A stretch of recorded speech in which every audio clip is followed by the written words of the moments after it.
प्रभु को महान नाम धन्यवाद हो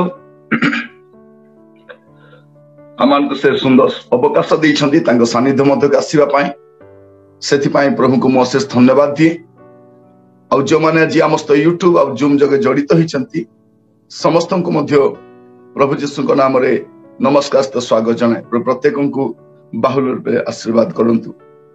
आज आम अल्प समय आज बाइबल स्टडी रे प्रभु को वाक्य ध्यान करने जीवा प्रसंगटी है विश्वासी अविश्वासी विवाह। प्रसंगटी कौन? विश्वासी और अविश्वासी सहित विवाह। यही प्रसंग रे आज अल्प समय वाक्य ध्यान करने जीवा कारण अनेक समय यही आलोचना गुड़ा आसे जे अविश्वासी हेले कौन है सेमती का पुओ आम समाज रे मिलिबे नहीं एते भलो पुओटा से मद पिए नहीं किछि खराब अभ्यास नहीं भलो चाकरी करूछि भलो पुओटा विश्वासी नहेले कौन है आमर क्रिश्चियन पुओ मान ठार भलो अछि झियोटा विश्वासी नहेले कौन है गोटे चावल रे गढ़ा एते सुंदर तार गुण मधुर एते सुंदर स्वभाव परे धीरे धीरे तो प्रभु को ग्रहण करिबो आग विवाह कर देथिबा परे देखिबा। आज समय यही ट्रेंड टा गोटे चली आस कारण आम देश ट्रेंड एका चली ना से गोटे ट्रेंड भाव चली आस। प्रभु आम को आज वाक्य बुझापी साहाଯ୍य करतु जे गोटे विश्वासी गोटे अविश्वासी सहित विवाह करिपारिबो कि करिबा उचित कि से दिगरे चिंता करिबा कथा कि सेटा टिके वाक्य ध्यान करिबा कारण आम मध्य सुधा अनेक लोक अनख्रिस्टान पृष्ठभूमि आसीचु आबे आम प्रभुकर परिचय पाउछु आमे प्रभु को जानिलु किंतु आमर परिवार मध्य अनेक लोक एबे प्रभु को जानि ना हुए तो आपण गोटे परिवार प्रभु को जानि छथि किंतु आपण को परिवार अन्य माने प्रभु को जानि ना बेले बेले ए प्रलोभन गोटे रहिथिबो हौ ठीक अछि से कहिबे आम गुल्लू पाई तुमर झीटा दब आम चुन्नू पाई तुमर झीटा दब अदल बदल कारण रिश्तेदार तो बंधु संपर्क आउ कथा भी कहती ना आज्ञा आम सान बेले भाषा दे कि भाषा सान बेले भाषा दे कौन भाषा देलु जे ये दुई जनकर बाहागर कर आज्ञा आम से भाषाटा आउ नहीं पारिबु नहीं तो आम कथाटा रखा पड़ो से कौन करिछु आमर झील को लेकिन अविश्वासी घर दे देछु आ कौन पाठ पढ़ाइछु माँ तू जीवु से प्रार्थना जीवन काटबू तापरे से परिवर्तन करिबु देखला बेलू 2 मास पर सिंदूर लगे शंखा पिंधि पलि आसी ये परिवर्तन कौन करिबो ताठू 4 हाथ आगर लोक अच्छे से परिवर्तन कर दीछन गोटे अविश्वासी को बाहा हेले केते कष्ट से विश्वासी को पचारंतु गोटे अविश्वासी पुओ को बाहा द्वारा कि कष्ट पाइबा हुए गोटे विश्वासी भौणी को पचारंतु से कहबो से बिना कांदी कहबे नहीं गोटे विश्वासी पुओ को पचारंतु गोटे अविश्वासी झील को बाहा द्वारा तार जीवन से केते कष्ट पाई से जानी प्रिय भाई भौणी माने विवाह 7 जन्मर साथी नुहे गोटे जन्मरा का साथी है आमर जो कहती ना बाहागर केते जन्मर साथी 7 जन्मर साथी चोपा 7 जन्मर साथी गोटे जन्म तो साथी रे रहिला को नाकरू बाहरी पड़छि कि हो ये पुनी 7 जन्म रहिबो। विवाह ए प्रकार को बंधन ए प्रकार को चुक्ति ए प्रकार को जुआली जा मृत्यु पर्यंत निभाइबा पई पड़ी थाए एटा को आपण एते कैजुअली नहीं पारिबे एते हल्का रे नहीं पारिबे हौ देखिबा आगो बाहा कर दिथवा परे हबो ना धीरे धीरे हबो पुओटा अनेक लोक देखिबे मु तो एई कथा भी कहे कहबा समय कहि रखे जे गोटे विश्वासी झियो अविश्वासी ख्रिस्टियन पुओ को भी बाहा न पुणी थर कहवाई चाहे गोटे विश्वासी पुओ बा झीओ गोटे अविश्वासी ख्रिस्टियन को मध्य बाहा न हुए जो मैंने प्रभु को सेवा करने चाहूँगी से चाहे साधारण ख्रिस्टियन को विवाह हूँ नहीं जे सेवा समर्पित होता बाहा हूँ ताजी आम चिंता करने जाऊँ विश्वासी और अविश्वासी विवाह मुझे कहूली विवाह एक जुआली अटे तो बाइबल कौन कहे पढ़े टिके 2 कोरिन्थियो 6 पर्व तार 14 पद अविश्वासी मानक सहित असमान रूपे जचा न जाओ कारण धर्म कौन लिखा जाए अविश्वासी सहित असमान जुआली रे जचा न जा हाँ कारण धर्म और अधर्म मध्य की सहयोगिता अबा अंधकार सहित आलोकर की सहभागिता स्ट्रिक्टली लिखा जाए अविश्वासी मान सहित असमान जुआली एटा गोटे जुआली गोटे असमान रूपे जचा न जाओ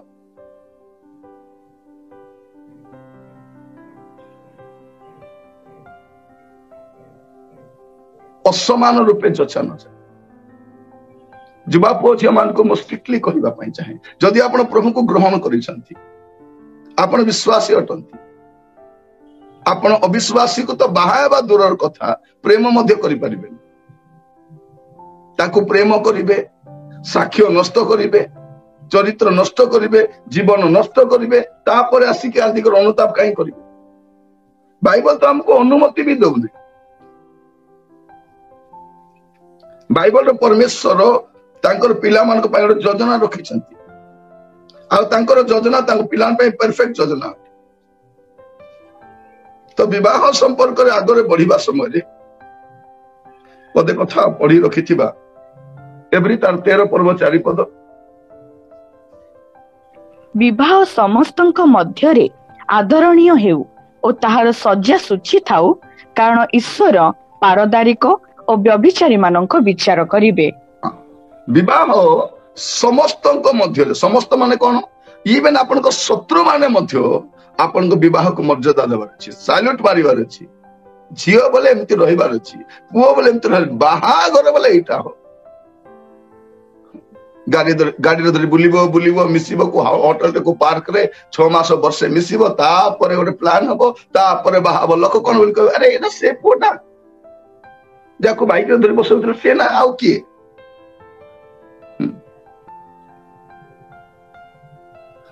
बेले बेले आप एटा भी देखिबे जे बाइक रे धरी बुलिबे जण को एंगेजमेंट हो आउ जण को सहित बाहा हितबे आउ जण को सहित संसार करथिबे आउ जण सहित बाहागर खेलगर नुह आज संवाद को आपण टिके गुरुत्व सहित नेबे कहीं एबे लॉकडाउन खोलिला ना समस्त भितर ए विवाह बार चली बुढ़ा बुढ़ी कौन कहते घरे थिबा बापा माँ माने मोर जीवन भितर मोर पुअर घर टिके बसी जाई थांता कि मोर झीर घर टिके बसी जाई थांता कि मु टिके देखी कि मरी थांती मोर शेष इच्छा अछि शेष इच्छा था कि प्रथम इच्छा था जदि अविश्वासी आसुची नहीं बोलबार अछि जदि वास्तव गोटे ख्रीष्ट विश्वासी भी से नहीं से चाकरी करंतु उच्च पदस्थ अधिकारी हुंतु अनेक विश्वासी झील माने अविश्वासी ख्रिस्टियन परिवार रे बाहाई की कांदुछंती से माने बापा मां को स्टोरी सुने जना पड़िबो आज्ञा भलो पिला बोली देलु आज्ञा केबे गिरजा प्रार्थना नहीं बाइबल नहीं प्रार्थना नहीं खाली खाइबा पीबा बुलिबा एस करिबा झील को भलो रखिछि आज्ञा खाइबा को दउछि लुगा दउछि सब रानी बोलिया रखिछि मात्र प्रार्थना जीवन प्रार्थना कथा कहे से प्रार्थना प्रार्थना मते कहिबु नै कौन प्रार्थना कले प्रभु अजाड़ी देवे ए तो वैल्यू आका जानिले प्रेम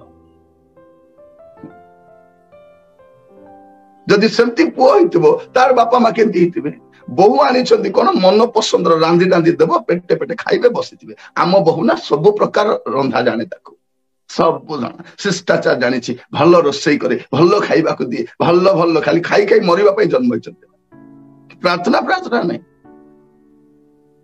ଇଭେନ ଆମ ଲୋକମାନେ ମଧ୍ୟ ଏ ଝିଅ ଦେଖିବା ପାଇଁ ଯିବା ସମୟରେ କଣ ଦେଖନ୍ତି ପ୍ରଥମରେ ପଚାରନ୍ତି ଏଜ ଟା କେତେ, ସାର୍ଟିଫିକେଟରେ କେତେ ଅଛି, ବାସ୍ତବରେ କେତେ ଅଛି, ବାସ୍ତବରେ କେତେ, ସାର୍ଟିଫିକେଟ କେତେ, ଏଜ। ତାପରେ ଦେଖିବେ ଏ ଫର ଏଜ, ବି ଫର ବିୟୁଟି। ବି ଫର କଣ? ବିୟୁଟି। ଭଲ ଅଛି, ବହୁତ ଭଲ ଅଛି, ଆମ ବାବୁ ସହିତ ନା ଭଲ ଦେଖାଯିବ, ଭାଇ ଭଉଣୀ ଭଳିଆ ଦେଖାଯିବେ, ଭାଇ ଭଉଣୀ ଭଳିଆ ଦେଖାଯିବ ବୋଲି କାହିଁକି ବାହାଘର କରାଉଛନ୍ତି? ସ୍ୱାମୀ ସ୍ତ୍ରୀ ଭଳିଆ ଦେଖାଯିବା ଅଛି, ଭାଇ ଭଉଣୀ ଭଳିଆ ନାହିଁ। ବି ଫର ବିୟୁଟି, ସି ଫର କ୍ୟାରେକ୍ଟର। ଟିକେ କ୍ୟାରେକ୍ଟର ପଚାରିଦେବେ, ଟିକେ କେମିତି ଭଲ ନା, କେମିତି ଚଳିବ ତ, ଚଳିବ ତ, କାରଣ ତାଙ୍କର ପୁଅ ବି ଚଳିବ ହେଲା, ସିଏ ବି ଚଳିବ ଅବସ୍ଥାରେ ଭାଇ, ଇଏ ବି ଚଳିବ, ଚଳିବ, କ୍ୟାରେକ୍ଟରଟା ଚଳିବ। ତାପରେ ଡି ଫର କଣ? ଡାଉରି, ଡାବୁ। ଡି ଫର କଣ? ଡି ଫର କଣ? ଡାଉରି, ଡାଉରି, ଡାଉରି ହେଲା। ଏଟାକୁ ଡାଉରି ବୋଲି କହୁନାହାନ୍ତି, ଆଜିକାଲି ଗିଫ୍ଟ ବୋଲି କହୁଛନ୍ତି। ଝିଅଟାକୁ କଣ ଖାଲି ହାତରେ ପଠେଇବ କି? କିଛି ତ ଦବ ନା, ହାତରେ 2 ପଟ ଚୁଡ଼ି ଦବ, ବେକରେ ଟିକେ ଦବ, କାନରେ ଟିକେ ଦବ, ମଥାମଣି ଦବ, କାନରେ ପିନ୍ଧିବାକୁ ଦବ, ନାକରେ ପିନ୍ଧିବାକୁ ଦବ, ଆଉ ପାଉଁଜି ବି ସୁନାର ଦେଲେ ହବ। ସେଟା ଟିକେ ତ ଦେବାକୁ ଦବ ନା। ଝିଅ ତ ବୁଲିବ, ପୁଅ ଝିଅ ତ ବୁଲିବେ, ଗୋଟେ କାର ଦେବାକୁ ପଡିବ, ଆଉ ଘରେ ତ ସେମାନେ ତ ବ୍ୟବହାର କରିବେ ବୋଲି ସବୁ କହି ସାରିଥିବେ। ଆଉ ଲାଷ୍ଟ ଏବେ ଆମର ଯୌତୁକ ଲୋଭ ନାହିଁ ଯେ, ଖାଲି ଆମେ ଏମିତି ଗୋଟେ ଚଳି ଆସିଛି। ଚଣ୍ଡାଳ ମାନେ ଏମାନେ ଝିଅ ନେବାକୁ ଆସିଛନ୍ତି ନା, ଏମାନେ ଡକାୟତ ଗୁଡାକ ସବୁ। ଭାଇ ଭଉଣୀ ମାନେ କି ଷ୍ଟୋରି ଗୁଡାକ ଦେଖନ୍ତୁ। ଯଦି ତମେ ନିଜ ଉପାର୍ଜନ କରିବାର କ୍ଷମତା ନାହିଁ, ବାହା ହୁଅ ନାହିଁ। ପର ଘରର ଜିନିଷ ଆଣିବ, ଘରେ ଭର୍ତ୍ତି କରିବ, ତାପରେ ତାଙ୍କୁ ଆହୁରି ଲୁଣ୍ଠନ, ଲୋଭଟା ହେଲା। ଜାମୁକୋଳି ଖାଇଲା ପରେ କଣ କରିବ କୁମ୍ଭୀର? ସେ ମାଙ୍କଡର କଲିଜା ଖାଇବାକୁ ଇଚ୍ଛା କରିବ। ଯଦି ଜାମୁକୋଳି ଏତେ ସ୍ୱାଦ, ତାହେଲେ ତାର କଲିଜା କେତେ ସ୍ୱାଦ ନଥିବ। ଏମିତି ଝିଅ ମାନଙ୍କୁ ବାହାଘର କଲା ପରେ, ବାପା ମା ପୁଣି ଦିଅ, ଆହୁରି ଦିଅ, ଆହୁରି ଦିଅ ହେଇକି ଦେହ ଅସୁସ୍ଥ ହେଇ ମରୁଛନ୍ତି। ଏଟା ଅଣଖ୍ରୀଷ୍ଟିଆନ ପୃଷ୍ଠଭୂମିର କଥା କହୁନାହିଁ, ଆମ ଲୋକମାନଙ୍କ ଭିତରେ ମଧ୍ୟ ଏଇ ଭୂତଟା ଏବେ ପର୍ଯ୍ୟନ୍ତ ଅଛି। କଥା ପଡିଲେ ତୁ କଣ ଆଣିଥିଲୁ, କଣ ଆଣିଥିଲୁ। ସେଥିପାଇଁ ଝିଅ ମାନେ ମଧ୍ୟ ବଢିଆ କରୁଛନ୍ତି। ତମେ ଯୋଉ ଖଟରେ ଶୋଇଛ, ମୋର ଉଠ, ଏସି ମୋର ବନ୍ଦ କରିବ, ସେ ଟିଭି ଟା ମୋର ବନ୍ଦ କରିବ, ଗାଡିର ଚାବି ଧରିବ, ମୁଁ ଗାଡିରେ, ମୋର ବାପା ଦେଲା ଗାଡି, ମୁଁ ଦେବି ନାହିଁ, ଯା। ଦରକାର ହେଲେ ସେ ଖାଇବା ଥାଳି ମଧ୍ୟ ଛଡେଇକି ଡାଇନିଂ ଟେବୁଲ ଉଠ, ସେ ଥାଳି ମୋର ବାପାର ବୋଲି ଥୋଇକି ରଖିବ। କାରଣ ଏମାନଙ୍କ ଘରେ କିଛି ନାହିଁ, ଭିକାରୀ ଗୁଡାକ ଝିଅ ଦେଲେ ବୋଲି। ସେଇଥିପାଇଁ କଣ ଜଣେ ଲୋକ ଝିଅକୁ ପଢାଉଛି, ଝିଅକୁ ପାଠ ପଢେଇବ, ଶିଷ୍ଟାଚାର ଦେବ, ସଂସ୍କାର ଦେବ, ଆଉ ତାପରେ ଏସବୁ ଦବ। ଆଉ ସେ ଯଦି ରିଭାଇଭାଲ ଫାଉଣ୍ଡେସନ ରେ ବସିଥିବା ଲୋକ ଲାଇଭ ରେ ଅଛନ୍ତି କି ଜୁମ ରେ ଅଛନ୍ତି, ଯୌତ ବହୁତ ନେଲେ ବୋଲି ଜାଣିଲେ ବୋଲି କହିଲେ ମତେ ବାହାଘର ଡାକିବନି।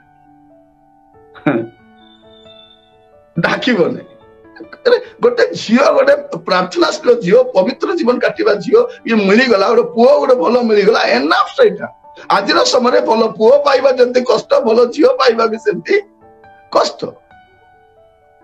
ଦେଖନ୍ତୁ ଯୋଉମାନେ ଚାକିରି ଦେଖିକି ଦେଲେ, ଏବେ ଚାକିରି ଏକା ଅଛି, ଆଉ କିଛି ନାହିଁ। ପୁଅଟା ଚାକିରି କରୁଛି ବୋଲେ ବୟସ ଦେଖିବେନି, ପୁଅର ବୟସ 40 ହେଲେ ବି ଝିଅକୁ 20 ହେଲେ ଦେଇ ଦେଇଥାଉଛନ୍ତି। ଏଇଟା ଗୋଟେ ନୂଆ ପ୍ରୋବ୍ଲେମ। ଏଟା ପୁଅ ଯଦି ଚାକିରି କରୁଛି, ତାକୁ 40 ହେଲେ ବି ଚଳିବ, ଝିଅଟା ମାତ୍ର କେତେ ହେଇଥିବାର ଅଛି? 18-20 ବର୍ଷର ହେଇଥିବାର ଅଛି। ଲାଜ ବି ଲାଗୁନି ଏମାନଙ୍କୁ।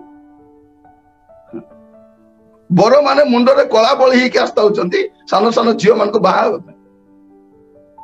ତ ପ୍ରିୟ ଭାଇ ଭଉଣୀ ମାନେ, ଆଜି ବାକ୍ୟ ଶୁଣିବା ସମୟରେ ଗୋଟେ ବିଶ୍ୱାସୀ ଗୋଟେ ଅବିଶ୍ୱାସୀକୁ ବାହା ହେଇପାରିବ କି, ସେଇଟା ବି ଆମେ ଟିକେ ଚିନ୍ତା କରି ଦେଖିବା।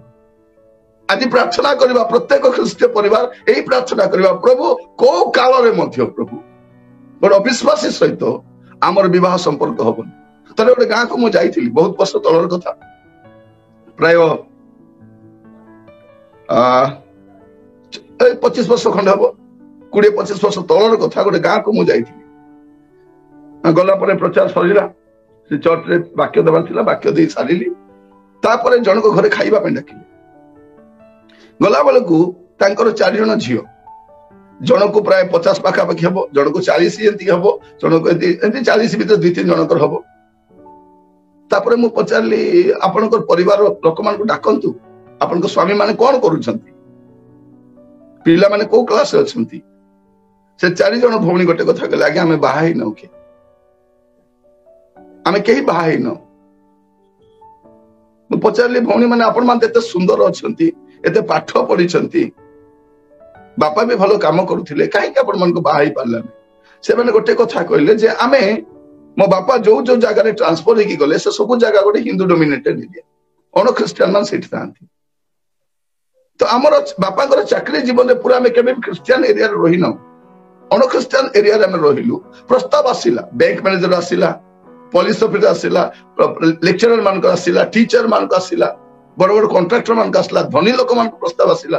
କିନ୍ତୁ କଣ କରିବା ଆଜ୍ଞା, ସେମାନେ ତ ପ୍ରଭୁକୁ ଜାଣିନାହାନ୍ତି, ସେ ତ ବିଶ୍ୱାସୀ ନୁହନ୍ତି, ଆମେ ତ ବିଶ୍ୱାସୀ ଅଟୁ, ଆମେ ତ ପ୍ରଭୁକୁ ଜାଣିଛୁ, କେମିତି ଆଜ୍ଞା ହେଇପାରିବୁ ବୋଲିକି ଆମେ 4 ଜଣ ଭଉଣୀ ଡିସାଇଡ କଲୁ, ପ୍ରଭୁ ଯଦି ଗୋଟେ ବିଶ୍ୱାସୀ ପୁଅ ତ ଆସିବ ତ ବାହା ହବୁ, ନହେଲେ ଆମେ ସେମିତି ରହିଯିବୁ ବୋଲି ଆଜ୍ଞା ଆମେ ସେମିତି ରହିବୁ। ଭାବି ଦେଖନ୍ତୁ, ଗୋଟେ ବିଶ୍ୱାସୀ ସେ କେବେ ବି ସାଲିସ କରିପାରିବନି। ଲେଖାଯାଉଛି କଣ, ଅବିଶ୍ୱାସୀ ସହିତ ଅସମାନ ଜୁଆଲିରେ ଯଚା ଯାଅ ନାହିଁ। ପଢିବେ ଟିକେ ଦ୍ୱିତୀୟ ବିବରଣ ତାର 22:10, ଦ୍ୱିତୀୟ ବିବରଣ 22:10, Deuteronomy chapter 22 verse 10। ତୁମ୍ଭେ ବଳଦ ଓ ଗଧ ଏକତ୍ର ଯୋଚି ଚାଷ କରିବ ନାହିଁ। ହଁ, କଣ ଲେଖାଯାଉଛି, ତୁମେ ବଳଦ ଓ ଗଧ ହେଲା ଏକତ୍ର ଯୋଚି ଚାଷ କରିବ ନାହିଁ। ଏଠି କଣ ଲେଖାଯାଉଛି, ଅସମାନ ଜୁଆଳିରେ ଯଚା ଯିବ ନାହିଁ ବିବାହରେ। ଏଠି କଣ ଲେଖାଯାଉଛି, ହଳ କରିବା ସମୟରେ, ଏଟା ମୁଁ କହିଲି ଆପଣ ମାନଙ୍କୁ ବିବାହ ଗୋଟେ ଜୁଆଳି ଅଟେ। ତ ଏଇ ଜୁଆଳିରେ କଣ ରହେ, ବଳଦ ସହିତ ବଳଦ, ଗଧ ସହିତ ଗଧ ଜୁଆଳି କରିବ। ଇଭେନ ଜୁଆଳି କରିବା ସମୟରେ ଏଇଟା କଣ ବୁଝା ଯାଉଛି, ଏଇଟା ବାହାଘରକୁ ବୁଝାଏ। ତ ପୁରାତନ ନିୟମ ହଉ ବା ନୂତନ ନିୟମରେ ହଉ, ଉଭୟ ନିୟମରେ ଅବିଶ୍ୱାସୀ ସହିତ ବାହା ହେବାକୁ ଘର ବିରୋଧ କରାଯାଇଛି। ତ ପ୍ରଭୁ ଆଜି ଆମମାନଙ୍କୁ ଅନୁଗ୍ରହ କରନ୍ତୁ। ଯଦି ଆପଣ ଏଜ୍ରା ପୁସ୍ତକ ପଢିବେ, ତାର 9 ପର୍ବ 1 ପଦରେ 6 ପଦ ପଢିବେ, ଏଜ୍ରା 9 ପର୍ବ 1-6। ଏହି ସବୁ କର୍ମ ସମାପ୍ତ ହେଲା ଉତ୍ତାରେ ଅଧିପତି ମାନେ ଆମ୍ଭ ନିକଟକୁ ଆସି କହିଲେ, ଇସ୍ରାଏଲ ଲୋକମାନେ ଓ ଯାଜକମାନେ ଓ ଲେବୀୟ ମାନେ ଅନ୍ୟ ଦେଶୀ ଗୋଷ୍ଠୀୟ ମାନଙ୍କ ଠାରୁ ଆପଣା ମାନଙ୍କୁ ପୃଥକ ନ କରି ସେମାନଙ୍କର ଅର୍ଥାତ୍ କିଣାନୀୟ, ହିତୀୟ, ପିରିସିୟ, ଜିବୁସିୟ, ଅମନୀୟ, ମୋୟାବୀୟ, ମିଶ୍ରୀୟ ଓ ଇମରୀୟ ମାନଙ୍କର ଘୃଣାଯୋଗ୍ୟ କର୍ମାନୁସାରେ କରୁଅଛନ୍ତି। କାରଣ ସେମାନେ ଆପଣା ମାନଙ୍କ ଓ ଆପଣା ମାନଙ୍କ ପୁତ୍ରଗଣ ନିମନ୍ତେ ସେମାନଙ୍କର କନ୍ୟାଗଣକୁ ଗ୍ରହଣ କରିଅଛନ୍ତି। ଏହି ରୂପେ ପବିତ୍ର ବଂଶ ଅନ୍ୟ ଦେଶୀ ଗୋଷ୍ଠୀ ମାନଙ୍କ ସଙ୍ଗେ ଆପଣ ମାନଙ୍କୁ ମିଶ୍ରିତ କରିଅଛନ୍ତି। ଆହୁରି ଏହି ଅପରାଧରେ ଅଧିପତି ଓ ଶାସନକର୍ତ୍ତା ମାନଙ୍କ ହସ୍ତ ପ୍ରଧାନ ହୋଇଅଛି। ତହିଁରେ ମୁଁ ଏହି କଥା ଶୁଣନ୍ତେ ଆପଣା ବସ୍ତ୍ର ଓ ଚଗା ଚିରି ଆପଣା ମସ୍ତକ ଓ ଦାଢ଼ିର କେଶ ଛିଣ୍ଡାଇ ବିସ୍ମିତ ହୋଇ ବସିଲି। ସେତେବେଳେ ନିର୍ବାସିତ ଲୋକମାନଙ୍କ ଅପରାଧ ହେତୁରୁ ଇସ୍ରାଏଲର ପରମେଶ୍ୱରଙ୍କ ବାକ୍ୟରେ କମ୍ପିତ ପ୍ରତ୍ୟେକ ଲୋକ ମୋର ନିକଟରେ ଏକତ୍ରିତ ହେଲେ। ପୁଣି ମୁଁ ସନ୍ଧ୍ୟାକାଳୀନ ବଳିଦାନ ସମୟ ପର୍ଯ୍ୟନ୍ତ ବିସ୍ମିତ ହୋଇ ବସିଲି। ତହୁଁ ସନ୍ଧ୍ୟାକାଳୀନ ବଳିଦାନ ସମୟରେ ମୁଁ ଆପଣା ମନ ଦୁଃଖରୁ ଉଠିଲି। ମୋ ଦେହରେ ମୋର ଚିରା ବସ୍ତ୍ର ଓ ଚଗା ଥିଲା। ପୁଣି ମୁଁ ଆପଣା ଆଣ୍ଠୁ ପାତି ସଦାପ୍ରଭୁ ମୋ ପରମେଶ୍ୱରଙ୍କ ଆଡେ ହସ୍ତ ବିସ୍ତାର କରି କହିଲି, ହେ ମୋହର ପରମେଶ୍ୱର, ମୁଁ ଲଜ୍ଜିତ ଅଛି। ହେ ମୋହର ପରମେଶ୍ୱର, ମୁଁ ତୁମ୍ଭ ଆଡେ ମୁଖ ଟେକିବାକୁ ବିଷଣ୍ଣ ଅଛି। କାରଣ ଆମ୍ଭମାନଙ୍କ ଅପରାଧ ଆମ୍ଭମାନଙ୍କ ମସ୍ତକର ଊର୍ଦ୍ଧ୍ୱରେ ବଢି ଉଠିଅଛି ଓ ଆମ୍ଭମାନଙ୍କ ଦୋଷ ଗଗନ ସ୍ପର୍ଶୀ ହୋଇଅଛି। ଦେଖନ୍ତୁ ପ୍ରିୟ ଭାଇ ଭଉଣୀ ମାନେ, ଏଇ ଜାଗାରେ କେତେ ବଡ ବିଷୟଟା ଗୋଟେ ଘଟି ଯାଇଛି। ଅବିଶ୍ୱାସୀ ମାନେ ଯାହାକୁ ଦେଖିଲେ, ଯାହାକୁ ପସନ୍ଦ କଲେ, ବାହା ହେବା ପାଇଁ ଲାଗିଲେ। এইটা ଗୋଟେ ଘୃଣା ଯୋଗ୍ୟ କାର୍ଯ୍ୟ ଅଟେ, ଏଟା ଗୋଟେ ଅପରାଧ ଅଟେ, ଏଟା ଗୋଟେ ଦୋଷ ଅଟେ ବୋଲି ବାଇବଲ ଲେଖାଯାଉଛି। ମାନେ ପବିତ୍ର ବୀଜ କେବେ ବି ମିଶ୍ରିତ କରାଯାଇ ପାରିବନି। এই অংশটাକୁ পুଣି ଆପଣ ଘରେ ବାରମ୍ବାର ପଢିଲେ ଜାଣିପାରିବେ ଯେ ଆଜି ଆମେ ଯୋଉଠି ଯାହାକୁ ଦେଖିଲେ ପସନ୍ଦ କଲେ ବାହା ହେବାର ଲାଗି ପଡିଛୁ। ବିଶ୍ୱାସୀ ମାନେ ଆଗ ଆମେ ପ୍ରଭୁଙ୍କୁ ଜାଣିନଥିଲୁ, ଆଗ ଆମେ ପ୍ରଭୁଙ୍କର ପରିଚୟ ପାଇନଥିଲୁ, ଗୋଟେ ସମୟ ଥିଲା ସେଇଆ। କିନ୍ତୁ ବର୍ତ୍ତମାନ ବାକ୍ୟ ଶୁଣିବା ସମୟରେ ଆମେ ଏଇ ବିଷୟରେ ସଚେତନ ହଉ ଯେ ମୁଁ ବିଶ୍ୱାସୀ ଭାବରେ ଅବିଶ୍ୱାସୀ ସହିତ ମୋର ଅନୁକମ୍ପା ରହୁ, ତା ପାଇଁ ମୁଁ ପ୍ରାର୍ଥନା କରିବି, ତାର ପରିବର୍ତ୍ତନ ପାଇଁ ପ୍ରାର୍ଥନା କରିବି, ସେ ପ୍ରଭୁଙ୍କୁ ଜାଣୁ ବୋଲି ପ୍ରାର୍ଥନା କରିବି, ମୁଁ ପ୍ରଭୁଙ୍କ ବିଷୟରେ କହିବି। କିନ୍ତୁ ଅବିଶ୍ୱାସୀ ସହିତ କେବେ ମଧ୍ୟ ବିବାହ ସମ୍ପର୍କରେ ଆବଦ୍ଧ ହେବା ପାଇଁ ସ୍ୱପ୍ନ ସୁଦ୍ଧା ଦେଖିବେ। ଏମାନେ କଣ କଲେ? ପ୍ରଭୁଙ୍କ ଦାସ କହୁ, ପ୍ରଭୁ ମୁଁ ଦୁଃଖିତ ଅଟେ, ମୁଁ ବସ୍ତ୍ର ଚିରିକି ସେ କାନ୍ଦୁଛନ୍ତି। ପ୍ରଭୁ ମୁଁ ଲଜ୍ଜିତ ଅଟେ, ମୋର ଲୋକମାନେ କଣ କରିଛନ୍ତି? ଆଜିକାଲି ଗୋଟେ ନୂଆ ଫ୍ୟାସନ ଚାଲିଛି, ଏ ବିଶ୍ୱାସୀ ପୁଅ ବା ଝିଅ ଗୋଟେ ଅବିଶ୍ୱାସୀ ମାନେ ଅଣଖ୍ରୀଷ୍ଟିଆନ ପୁଅ ଝିଅକୁ ବାହା ହେଲା ବେଳକୁ ବାପା ମା କଲର ଟେକିକି କହୁଛନ୍ତି, କଣ ବୋଲି କହୁଛନ୍ତି? ଆମର ପୁଅଟା ନା ଗୋଟେ ଆତ୍ମା ଲାଭ କରିଛି, ଆମ ଝିଅଟା ଗୋଟେ ଆତ୍ମା ଲାଭ କରିଛି। ଆତ୍ମା ଲାଭ ଏମିତି କରାଯାଏ? ଆତ୍ମା ଲାଭ ଅବିଶ୍ୱାସୀ ସହିତ ବାହା ହେଇକି ଆତ୍ମା ଲାଭ କରାଯାଏ କି? ଅବିଶ୍ୱାସୀ ପୁଅ ସହିତ ଝିଅ ସହିତ ନାରେ ନାରେ ହେଇକି ଆତ୍ମା ଲାଭ କରାଯାଏ? ବାହା ହେଇକି ଆତ୍ମା ଲାଭ କରାଯାଏ? ବାଇବଲରେ ଆତ୍ମା ଲାଭ କୁହାଯାଏ ନାହିଁ। ପ୍ରିୟ ଭାଇ ଭଉଣୀ ମାନେ, marriage is not evangelism, marriage is marriage. Evangelism ଅଲଗା ବିଷୟ। ଏ ମ୍ୟାରେଜ ଭିତରେ ଇଭାଞ୍ଜେଲିଜମ ଖଞ୍ଜି ଦିଅନ୍ତୁ ନାହିଁ।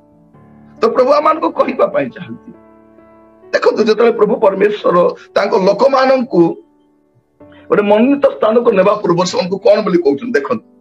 ଦ୍ୱିତୀୟ ବିବରଣ ତାର 7 ପର୍ବ ତାର ପ୍ରଥମ 2 ପଦ।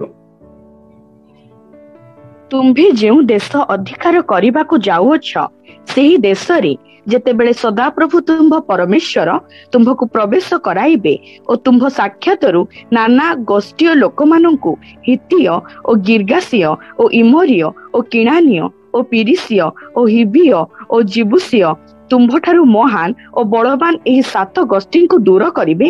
ପୁଣି ଯେତେବେଳେ ସଦାପ୍ରଭୁ ତୁମ୍ଭ ପରମେଶ୍ୱର ତୁମ୍ଭ ସମ୍ମୁଖରେ ସେମାନଙ୍କୁ ସମର୍ପଣ କରିବେ ଓ ତୁମ୍ଭେ ସେମାନଙ୍କୁ ପରାସ୍ତ କରିବ, ସେତେବେଳେ ତୁମ୍ଭେ ସେମାନଙ୍କୁ ବର୍ଜିତ ରୂପେ ବିନାଶ କରିବ। ତୁମ୍ଭେ ସେମାନଙ୍କ ସହିତ କୌଣସି ନିୟମ କରିବ ନାହିଁ, କିମ୍ବା ସେମାନଙ୍କ ପ୍ରତି ଦୟା ପ୍ରକାଶ କରିବ ନାହିଁ। 3 ପଦ। ଅଥବା ତୁମ୍ଭେ ସେମାନଙ୍କ ସହିତ ବିବାହ ସମ୍ବନ୍ଧ କରିବ ନାହିଁ। ତୁମ୍ଭେ ତାହାର ପୁତ୍ରକୁ ଆପଣା କନ୍ୟା ଦେବ ନାହିଁ, ଅବା ଆପଣା ପୁତ୍ର ନିମନ୍ତେ ତାହାର କନ୍ୟା ଗ୍ରହଣ କରିବ ନାହିଁ। ତାପରେ 4 ପଦ। ସେ ତୁମ୍ଭ ପୁତ୍ରକୁ ଆମ୍ଭ ଅନୁସରଣରୁ ଫେରାଇବ, ତହିଁରେ ସେମାନେ ଅନ୍ୟ ଦେବଗଣର ସେବା କରିପାରିବେ। ତାହେଲେ ତୁମ୍ଭମାନଙ୍କ ପ୍ରତି ସଦାପ୍ରଭୁଙ୍କ କ୍ରୋଧ ପ୍ରଚଳିତ ହେବ ଓ ସେ ତୁମ୍ଭକୁ ଶୀଘ୍ର ବିନାଶ କରିବେ। 6 ପଦ ପର୍ଯ୍ୟନ୍ତ ପଢନ୍ତୁ। ମାତ୍ର ତୁମ୍ଭେମାନେ ସେମାନଙ୍କ ପ୍ରତି ଏ ରୂପ ବ୍ୟବହାର କରିବ, ତୁମ୍ଭେମାନେ ସେମାନଙ୍କ ଯଜ୍ଞବେଦୀ ସକଳ ଭଗ୍ନ କରିବ ଓ ସେମାନଙ୍କ ସ୍ତମ୍ଭ ସକଳ ଭାଙ୍ଗି ପକାଇବ ଓ ଆଶେରାର ମୂର୍ତ୍ତି ସକଳ ହାଣି ପକାଇବ। ପୁଣି ସେମାନଙ୍କ ଖଦିତ ପ୍ରତିମା ସକଳ ଅଗ୍ନିରେ ଦଗ୍ଧ କରିବ। କାରଣ ତୁମ୍ଭେ ସଦାପ୍ରଭୁ ତୁମ୍ଭ ପରମେଶ୍ୱରଙ୍କ ପବିତ୍ର ଲୋକ ଅଟ। ପୃଥିବୀସ୍ଥ ସମସ୍ତ ଗୋଷ୍ଠୀରୁ ତୁମ୍ଭକୁ ଆପଣାର ସଞ୍ଚିତ ଧନ କରିବା ନିମନ୍ତେ ସଦାପ୍ରଭୁ ତୁମ୍ଭ ପରମେଶ୍ୱର ତୁମ୍ଭକୁ ମନୋନୀତ କରିଅଛନ୍ତି। ବସ୍ ବସ୍ ବସ୍, ଥ୍ୟାଙ୍କ ୟୁ। ଏଇଠି ଆମେ କଣ ଦେଖୁଛୁ ଦେଖନ୍ତୁ, ପ୍ରଭୁ ତାଙ୍କ ଲୋକମାନଙ୍କୁ ଗୋଟେ ଦେଶକୁ ଦଉଛନ୍ତି। ସେ କହୁଛନ୍ତି ତୁମେ କଣ କରିବ? ଏଇ ସବୁ ଗୋଷ୍ଠୀକୁ ତୋଡ଼ିଦେବ, ଆମେ ଦୂର କରିଦେବା, ଆଉ ତୁମେ ସେଠାରେ ବାସ କରିବ। କିନ୍ତୁ ଗଲା ପରେ କଣ କରିବ? ସେମାନଙ୍କୁ ବର୍ଜିତ ରୂପେ ବିନାଶ କରିବ। ସେମାନଙ୍କ ସହିତ ତମର କିଛି ସମ୍ପର୍କ ଏକା ନାହିଁ, ତାଙ୍କୁ ବିନାଶ କରିବ। ତାପରେ ଦ୍ୱିତୀୟରେ କହିଲେ ତୁମେ ବିବାହ ସମ୍ବନ୍ଧ କରିବ ନାହିଁ। ତାପରେ ତୁମେ ସେମାନଙ୍କ ଯଜ୍ଞବେଦୀ ଭଗ୍ନ କରିବ। ସେମାନେ ଯୋଉ ପୂଜା ପଦ୍ଧତି ଅଛି ସେ ନିୟମରେ ତୁମେ ଚାଲିବ ନାହିଁ। 3ଟା ବିଷୟ ପ୍ରଭୁ ମନା କଲେ। ଏ 3ଟା ବିଷୟ ସେମାନେ କଲେ। ସେମାନଙ୍କୁ ଦୟାକରି ଛାଡ଼ିଦେଲେ, ସେମାନେ ତ ବିବାହ ସମ୍ବନ୍ଧ ରଖିଲେ। ଏମାନେ ମଧ୍ୟ ସେଇ ଆଶେରା ମୂର୍ତ୍ତି ପାଖକୁ ଗଲେ, ପୂଜାବିଧି କରିବା ଆରମ୍ଭ କଲେ। ପ୍ରଭୁ କାହିଁକି ମନା କରିଥିଲେ? ଏଇଥିପାଇଁ ତୁମେ କଣ କରିବ ନା, ସେମାନଙ୍କ ସହିତ ସେମାନଙ୍କୁ ବିନାଶ କରିବ, ବିବାହ ସମ୍ବନ୍ଧ ରଖିବ ନାହିଁ, ଯଜ୍ଞବେଦୀ ଭଗ୍ନ କରିବ। କାହିଁକି? କାରଣ ତୁମେ ସଦାପ୍ରଭୁ ପରମେଶ୍ୱରଙ୍କ ପବିତ୍ର ଲୋକ ଅଟ। ପୃଥିବୀସ୍ଥ ସମସ୍ତ ଗୋଷ୍ଠୀରୁ ତୁମକୁ ଆପଣାର ସଞ୍ଚିତ ଧନ କରିବା ନିମନ୍ତେ ସଦାପ୍ରଭୁ ତୁମ ପରମେଶ୍ୱର ତୁମକୁ ମନୋନୀତ କରିଅଛନ୍ତି। ତ ପ୍ରଭୁ କହିବା ପାଇଁ ଚାହାନ୍ତି ଯେ ତୁମେ ପବିତ୍ର ଲୋକ। ପ୍ରିୟ ଭାଇ ଭଉଣୀ ମାନେ, ଆଗ ଆମେ ପାପରେ ଥିଲୁ, ମନ୍ଦତାରେ ଥିଲୁ, ଅବାଟରେ ଥିଲୁ, ଅଶୁଚି ଜୀବନ କାଟୁଥିଲୁ, ଯାହାକୁ ଇଚ୍ଛା ତାହାକୁ ବାହା ହଉଥିଲୁ। ଆମ ଦୃଷ୍ଟିରେ ଯାହା ଭଲ ଲାଗିଲା, ଭଲ ଚାକିରି କରୁଛି, ହ୍ୟାଣ୍ଡସମ୍ ଅଛି, ଘର ଦ୍ୱାର ଅଛି, ବାପା ମା କାମ କରୁଛନ୍ତି, ଖାନଦାନୀ ପିଲାଟା, ଖାନଦାନୀ ଘରର ଝିଅଟା ଆଗ ଭାବୁଥିଲୁ। ଏବେ ଖାନଦାନ କିଛି ନାହିଁ, ପରିତ୍ରାଣ ପାଇଛି କି ନାହିଁ। ଆମେ ଯେତେ କନ୍ୟା ଦେଖି ଯିବା ଲୋକମାନେ ଖାଲି ବଳକା ବିଷୟ ଦେଖୁଛୁ। ମୁଁ କହୁଥିଲି ନା, A for age, B for beauty, C for character, D for dowry, E for education, F for finance। ଆହୁରି ଥରେ ଆସିବ ତାକୁ, ଝିଅ କାମ ଦାମ କରୁଛି ନା ନାଇଁ, କାମ କରିଥିଲେ ଚଳିବ, ମ ଚଳିବ। ଆମର ପୁଅ ବି କାମ କରୁଛି, ଦି ଜଣ ଚଳିବ। ତାପରେ H for height, ହାଇଟ୍ କେତେ ଅଛି ଦେଖିଲ? କିଏ ଗୋଟେ ଧୀରେ ସାଇଡରେ ଠିଆ ହେଇକରି ମାପିକି ପଳେଇ ଆସିବ, ନାଇଁ ମୋର ଏତିକି କାନ୍ଧ ପର୍ଯ୍ୟନ୍ତ ଆସିଛି, ତାମାନେ ଆମର ଗୁଲ୍ଲୁ ସହିତ ସମାନ ହବ। ହାଇଟ୍ ମାପି ବୁଲି ଥାଉଛନ୍ତି। କେବେ ପଚାରିଛନ୍ତି ଯାଇକରି, ଝିଅ ତୁ କେବେ ପରିତ୍ରାଣ ପାଇଲୁ, ପ୍ରଭୁଙ୍କୁ କେବେ ଗ୍ରହଣ କଲୁ, ତୋର ଅନୁଭୂତି ବିଷୟରେ କହ। ପବିତ୍ର ଅଭିଷେକ ପାଇଛୁ କି? ସକାଳେ କଣ ବାଇବେଲ ପଢିଲୁ ରେ ମା, ଏଟା ପଚାରିବି କି? ଯେମାନେ କନ୍ୟା ଦେଖି ଯାଇଥିବେ ସେମାନେ ବି ବାଇବେଲ ପଢି ନଥିବେ ହେଲା। ସେଇଦିନ ବାଇବେଲ ନାହିଁ, ପ୍ରାର୍ଥନା ନାହିଁ, କିଛି ନାହିଁ। ଶୀଘ୍ର ଶୀଘ୍ର ରେଡି ହବ, ଗାଧୁଆ ପାଧୁଆ ପୁରା ଟିପଟାପ ହେଇ 2-3 ଦିନ ଆଗରୁ ମୁଣ୍ଡରେ କଳା ବଳିକି ମାର୍କେଟିଂ କରି ଲୁଗାପଟା କିଣି ଖାଲି କନ୍ୟା ଦେଖି ଯିବେ, କିନ୍ତୁ ପ୍ରାର୍ଥନା କରି ଯିବେନି। ଯେତେବେଳେ କନ୍ୟା ଦେଖିବା ପାଇଁ ଯାଉଛନ୍ତି, ପାଳକଙ୍କୁ ଡାକନ୍ତୁ, ପ୍ରାଚୀନକୁ ଡାକନ୍ତୁ, ସେଠୁ ପ୍ରାର୍ଥନା କରିଦିଅନ୍ତୁ, ତାପରେ ବାହାରନ୍ତୁ। ଆପଣ କାହାକୁ କହିବେ ନା, ଧୀରେ ପଳେଇଯିବେ। ନାଇଁ ମ କାହାକୁ ଜଣେଇବେନି, ଏଇଟା ଏମିତି ଗୁପ୍ତରେ ଧୀରେ ଧୀରେ କରିବା। ଯୋଉଟା ଗୁପ୍ତରେ କରିବେ ପରେ ପ୍ରକାଶରେ ଲଜ୍ଜିତ ହେବେ ଆପଣ। ସମସ୍ତେ ଜାଣନ୍ତୁ, ଯୋଉଟା ଭାଙ୍ଗିବା କଥା ଭାଙ୍ଗି ଯାଉ, ସେ ଭାଙ୍ଗିବାଟା ଜଣନ୍ତୁ ନାହିଁ। ପ୍ରଭୁ ଯାହା ସଂଯୁକ୍ତ କରନ୍ତି ତାହା ମନୁଷ୍ୟ ଅଲଗା ନ କରୁ, କିନ୍ତୁ ବାହାଘର ପୂର୍ବରୁ ଯାହା ବିଚ୍ଛିନ୍ନ ହବା କଥା ହଉ। ମୁଁ ତ ଆମର ୟୁଥ କ୍ୱେକର ଯୁବା ମାନଙ୍କୁ କହିଛି, ଯିଏ ଦେଖିବା ପାଇଁ ଆସିବ ଆସୁ, କଣ ଖାଇବ? ସମୋସା ଖାଇବ, ଜେଲେବି ଖାଇବ, ବିରିୟାନୀ ଖାଇବ, କଫି ପିଇବ, ଖୁଆନ୍ତୁ। ବାପା ମା ତ ଅଛି, ଖାଇ ଖାଇ ଯାଆନ୍ତୁ। ମାତ୍ର ପ୍ରାର୍ଥନା କରିବେ, ପ୍ରଭୁ ଆପଣ ଯୋଉଟା ଚାହୁଁଛନ୍ତି ସେଇଟା ଏକା ଥାଉ, ବାକି ସବୁ ଯାଉ। ଥରେ ଜଣକୁ ଚିକେନ ବିରିୟାନୀ, ଥରେ ଜଣକୁ ମଟନ ବିରିୟାନୀ, ଜଣେ ଛତୁ ବିରିୟାନୀ, ଜଣକୁ ଆଳୁ ବିରିୟାନୀ, ଯାହା ବିରିୟାନୀ ହବ ସବୁ ବିରିୟାନୀ କହି ପଠେଇ, ଯାହା ପାରିବେ। ଯଦି ଚାହିଁଲେ କଲରା ବିରିୟାନୀ ମଧ୍ୟ ଟ୍ରାଏ କରୁ, ଖୁଆନ୍ତୁ ଆପଣ। କିନ୍ତୁ ପ୍ରସ୍ତାବ କରିବା ସମୟରେ ସାଲିସ କରନ୍ତୁ ନାହିଁ, ସାଲିସ କରନ୍ତୁ ନାହିଁ। ବାଇବେଲ କଣ କହୁଛି ଯେ ଅବିଶ୍ୱାସୀ ସହିତ ବିଶ୍ୱାସୀର ବାହାଘର ହେଇପାରିବ ନାହିଁ, ବଳଦରେ ଗଧକୁ ଏକତ୍ର ଚାଷ କରିପାରିବନି। ଏଟା କଣ ବୁଝାଏ? ଯେ ବିବାହ ସମ୍ବନ୍ଧରେ ପୁରାତନ ନିୟମରେ, ନୂତନ ନିୟମରେ ଦିଟାକୁ ଘୋର ବିରୋଧ କରାଯାଇଛି। ଏଟା ହେଇପାରିବ ନାହିଁ। ଇଭେନ ଭାଇ ଭଉଣୀ ମାନେ, ଗୋଟେ ବିଶ୍ୱାସିନୀ ଯେତେବେଳେ ବିଧବା ବି ହୁଏ, ଯଦି ତାର ବାହାଘର କରିବା ପାଇଁ ଶାଶୁ ଶ୍ୱଶୁର ଇଚ୍ଛା କରନ୍ତି, ଆଜିକାଲି ଶାଶୁ ଶ୍ୱଶୁର ଇଚ୍ଛା କରୁନାହାନ୍ତି। ପୁଅଟା ଚାଲିଗଲା ପରେ ଗୋଟେ ବିଧବା ବହୁଟା ଯୁବାବସ୍ଥାରେ ଅଛି, ଶାଶୁ ଶ୍ୱଶୁର କର୍ତ୍ତବ୍ୟ କଣ? ଯୁବାବସ୍ଥାରେ ଅଛି, ତା ପାଇଁ ଉତ୍ତମ ସମ୍ପର୍କ ଗୋଟେ ଦେଖି ବାହା କରାଇବା ନାହିଁ। ଆମର ମରିବା ଯାଏ ଇଏ ଆମର ସେବା କରିବାର ଅଛି। ଆଉ ତାକୁ ଟର୍ଚର କରାଯାଏ, ଅଧିକ ଟର୍ଚର କରାଯାଏ। ଏମାନେ କଣ କହୁଛନ୍ତି? ଆମର ପୁଅକୁ ଖାଇଦେଲା, ଇଏ ପୁଅକୁ ଖାଇଦେଲା, ଏବେ ୟାକୁ ଖାଇବେ ଆପଣ ମାନେ। ମୃତ୍ୟୁ କେତେବେଳେ ବି ଆସିପାରେ। ଯଦି ବୋହୂଟା ଚାଲିଗଲା ବୋଲି କହିଲେ ସାଙ୍ଗେ ସାଙ୍ଗେ ପୁଅର ବାହାଘର ହେଇପାରିବ, କିନ୍ତୁ ପୁଅଟା ଚାଲିଗଲା ମାନେ ବୋହୂର ବାହାଘର ହେଇପାରିବନି। ଏଇ ଯୋଉ ଦୁର୍ବଳ ମାନସିକତା ଆମର ଅଛି, ମୁଁ କହିବା ପାଇଁ ଚାହେଁ, ଯଦି ଆପଣଙ୍କର ଯୁବା ବିଧବା ଅଛନ୍ତି, ପ୍ରାର୍ଥନା ମଣ୍ଡଳୀର ନେତୃବର୍ଗ ପରାମର୍ଶ କରି ଉତ୍ତମ ସମ୍ପର୍କରେ ବାହାଘର କରାନ୍ତୁ। ଆପଣ ଧନ୍ୟ ଲୋକ ବି କହିବେ, ଧନ୍ୟ। ରୁତ୍ର କଥା ଦେଖନ୍ତୁ, ନୟମୀ କଣ କଲେ? ନୟମୀ ଜଣେ ବିଧବା ଅଟନ୍ତି, କିନ୍ତୁ ମୋର ଜୀବନ କାଳରେ ମୋର ସେବା କରୁ ବୋଲି ଚାହୁଁନାହାନ୍ତି। ସେ ଚାହୁଁଛନ୍ତି କଣ? ତାର ଘର ବସି ଯାଉ, ତାର ସଂସାର ଗଢି ଉଠୁ। ମୁଁ ତ ଆଜି ଅଛି କାଲିକି ନଥିବି, କିନ୍ତୁ ଇଏ ଯୋଉ ମୋର ପଛରେ ଆସିଛି, ୟାର ପାଇଁ ଉତ୍ତମ ବ୍ୟବସ୍ଥା ମତେ କରିବା ପାଇଁ ପଡିବ। तो जेतले विवाह प्रस्ताव कथा उठे युवती विधवा मानकर सेठी मध्य अविश्वासी को से बाहाई पारिबो मतलब भाभी देखो बाइबल परमेश्वर अविश्वासी सहित बाहागर को घर विरोध करते बाइबल विरोधी विषय गोटे विश्वासिनी जो विधवा हुए तार बाहागर प्रस्ताव आसिले अविश्वास आसिले पढ़े टिके प्रथम करंती तार 7 पर्व 39 पद स्वामी जीवित थिबा पर्यंत भार्या आबद्ध थाए किंतु जदि स्वामी मृत तेबे भार्या प्रभुंक ठारे विश्वासी जाहाको इच्छा ताहाको विवाह करिबा पई स्वाधीन। हाँ कौन लिखा केते सुंदर केते स्पष्ट देखो स्वामी जीवित थिबा पर्यंत भार्या आबद्ध किंतु जदि स्वामी मृत ते भार्या प्रभुंक ठारे विश्वासी जाहाको इच्छा ताहाको विवाह करिबा पई स्वाधीन अटे विश्वासी को बाहाग मु कहबा पई चाहे प्रिय भाई बहन माने एटा बाइबल हमको शिक्षा दे इवन विवाह संपर्क रे गोटे विश्वासी विधवा मध्य गोटे अविश्वासी को बाहाई पारिबो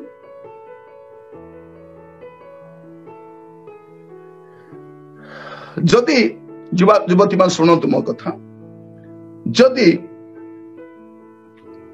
अविश्वासी को विवाह करबा पई आपणकर पितामाता बाध्य करंती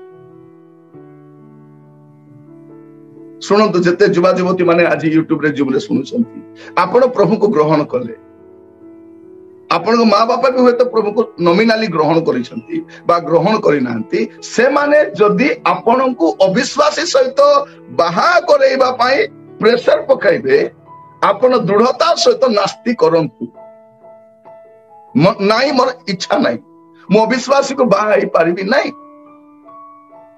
एटा आपण कहिबार अछि सेतेबेले कोन बोली कहबे एफिसियो 6 पर्व 1 पदटी पढिबे हे पिला माने प्रभुंक सकाशे आपणा आपणा पिता मातांकर आज्ञाबह हुआ एटा कहबे हे पिला माने प्रभुंक सकाशे पिता मातांकर आज्ञाबह हुओ एटी उत्तर अछि कोन अछि प्रभुंक सकाशे मो बाध्य हेबी प्रभुंक सकाशे मो अबाध्य मध्ये जोटा मोर प्रभु मना करूछंती सेटा जदि मोर बापा मां मो ऊपर प्रेशर पकाइबे मु ना कहबा पे बाध्य सा पाप नै प्रभुंक सकाशे मो बापा मां कर बाध्य होछि जदि मोर प्रभुंकर विरुद्ध रे एटा जाउछि मु हे पारबे जीवा युवती माने ए पदटा मन रखिथिबे प्रभुंक सकाशे जदि से विश्वासी पुओट काढिले प्रभु को जानी से आत्मिक जीवन काटुछि हुए तो टिके कला थाई पारे